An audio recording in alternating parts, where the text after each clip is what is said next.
Hey folks, glad you could join me on another episode of the itemLabel Iceberg. Today, we are going to have a bit of a different production. This episode and the next is going to be written and voiced primarily by Mark's Mediocre Productions by their request, but I will still be chiming in here and there with my own additions. I know it is different than the last two episodes, but Mark does do a good job covering this iceberg, probably because they made it. Either way, it's nice to get another perspective on this big research project, and I'm glad it's from the person who inspired me to make this video series in the first place. Please show Mark some love, and thanks for the collab, buddy. Without further ado, I'll hand it off to Mark. Thank you all for watching and sticking with me. Hello there, this is Mark's Mediocre Productions. As you probably know by now, I was the original creator of the Iceberg, and I asked if I wanted to voice the next two tiers because the middle ones are my favorite. I'd recommend watching part 1 and 2 of this Iceberg series first, and also one thing I will say that Spaz has said in the other two, there isn't really any concrete canon. This is all just for fun, so let's get to the video and just enjoy yourself. This seems to be partially true. Dinkle's theme and chiptune and some of the other Dinkle ones are narrated in a first-person perspective. However, some like UFO's theme, the Omoli songs, except for Dig Deeper, are usually in a first-person perspective, so this is partially true. But something to consider is Dinkle's music background. We know Dinkle to be a chiptune artist and a songwriter, and would bring up plenty of questions if Dinkle was producing very informative songs about these creatures. Last video I talked about how at least some of the itemLabel creatures are probably aliens, which we will definitely cover more in the future. So is Dinkle an alien too? How does this alien know so much about other aliens? And why does he write songs about them? I guess the main question is, if Dinkle is singing, and presumably writing, a lot of these songs, why? In the itemLabel shorts and TikToks, mostly PP and Succulent are abused, but there's like an ongoing joke about Succulent being a parasite who deserves it, and as a matter of fact, the very first video on itemLabel's YouTube channel is Succulent getting destroyed by a saw.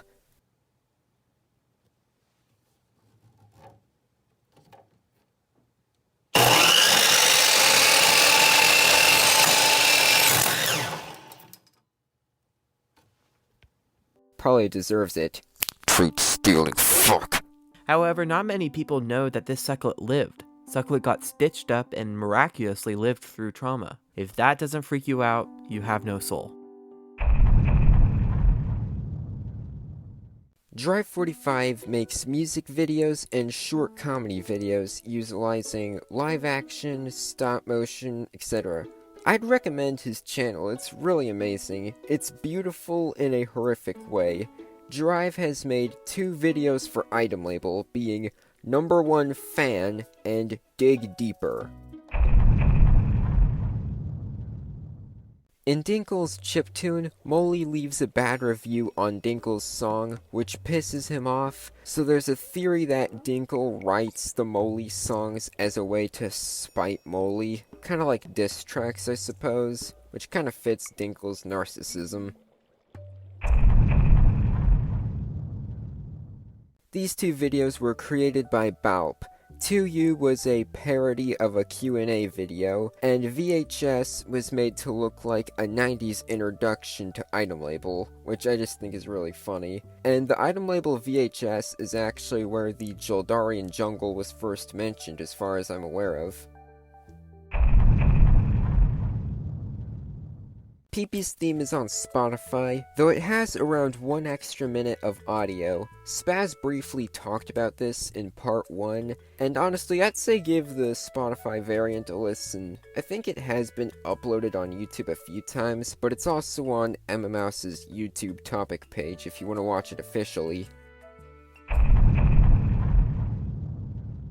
Uranium P is the 6th final of PP, who keeps themselves hidden. But for what reason? Well, what we see, Uranium P is actually that ginormous PP in PP's secret, so I think Uranium P is like plotting to like become a planet or something like that. But fun fact, Uranium P actually glows in the dark. I think that might have been mentioned in part 2, but I still think it's a funny thing. Emerald PP is a prize given out for art contest winners, though as of July 5th, Mushba said that Emerald PP would sadly be retired and replaced with a cousin. I kinda hope it's like another green PP, because we need more green characters, honestly. itemLabel sells a font called Whisper designed by Froyotam. The video is really, honestly, a work of art on its own. It has this kind of Vib Ribbon vibe, if you kind of know what I'm talking about, but I'd say watch it. And in June 2022, there was actually a shirt made to promote the font, and there's also, I believe, a PVC Whisper themed patch, but it's not for sale as of right now. And the other font called Ultra High Gloss they sell does not have any videos or merchandise. We need some though. Homie and UFO are plushies that were announced in itemLabel AWR 2022. And about 1 year before they were announced, they both appear in the PP's secret music video. Honestly, I'm kind of intimidated by that. They planned this far ahead, like, damn. This is actually a bit of a reoccurring theme, as you'll see later and in later tiers. Many characters take cameo in videos or other media long before they are released on the store, or even officially recognized as a character. If you see a character in a video that doesn't exist yet, perhaps you could be looking at a future itemLabel character.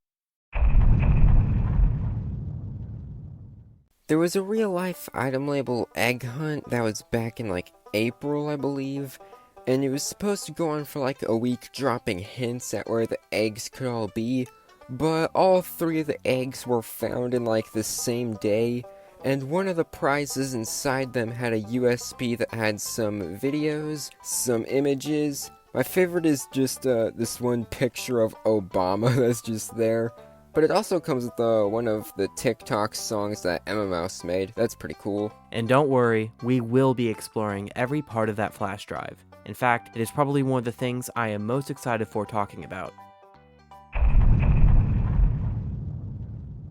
Dinkle's chiptune was a video I already mentioned, but it's about Dinkle not handling criticism after Molly didn't like his song, and he mentally snapped and turned into some weird horrific monster, or maybe the monster was trying to kill him.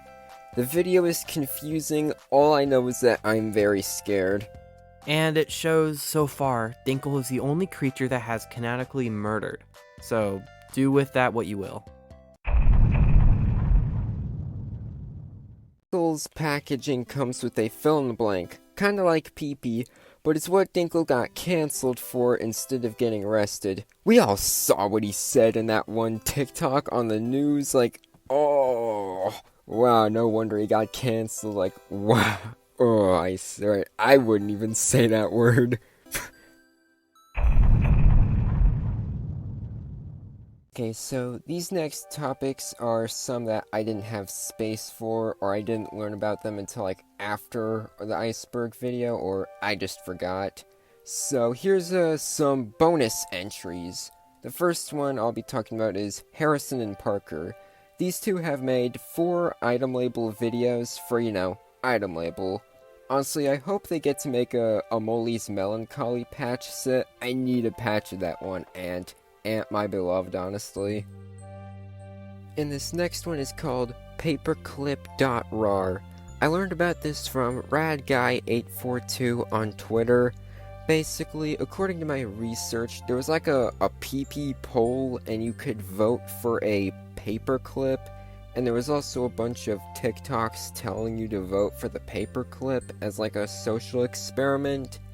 And also, the Thick Brungus description has a paperclip, so it might be associated with Thick Brungus, but there's also a full paperclip folder in that PP USB I mentioned.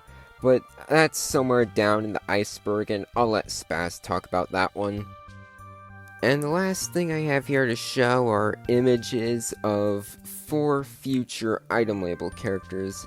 This includes this thing with like plus signs for eyes, this frog-like keychain, a future wee wee, and an onigiri wee wee.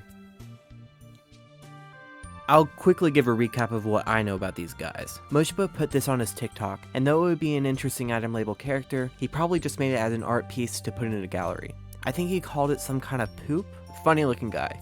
This is what some people are dubbing Sunwee, only shown with high transparency for a brief moment. I traced it and illustrated it for you all to get a better idea, so this may be what it looks like. It's probably going to be in the next series of wee wees. And this is some kind of frog or tadpole wee wee, which has been confirmed to be a wee wee by the way. And it's probably going to be in the next series of wee wees. And the onigiri wee, which was given out to those who went to a Japanese restaurant in Toronto for a special event starting in October 3rd. This event would allow those to buy the itemLabel meal, which included this plush as well as some food. And you could also buy the plush itself. Though it's already out of stock and unavailable, itemLabel has said that it's coming back, though we aren't sure how or when. And that's it for Tier 3. I'd like to shout out Spaz. They've been really fun to work with in this itemLabel Iceberg series that we've been making, and it's been really nice. So subscribe to Spaz's channel, and there's also my channel right there. You can subscribe to it if you want, but right now I only have like one itemLabel video, but I'm working on one right now that I've also been doing during the middle of this. So that's why this part specifically is taking a bit, but I'll let Spaz get back to doing whatever they're doing. Thank you, Mark. And yeah, that's pretty much all there is for this video. I'm also planning another very short itemLabel video to come out sometime this month in addition to the next episode of this series. So look forward to that, I guess. Alright, I'll see you next time. Take care, folks.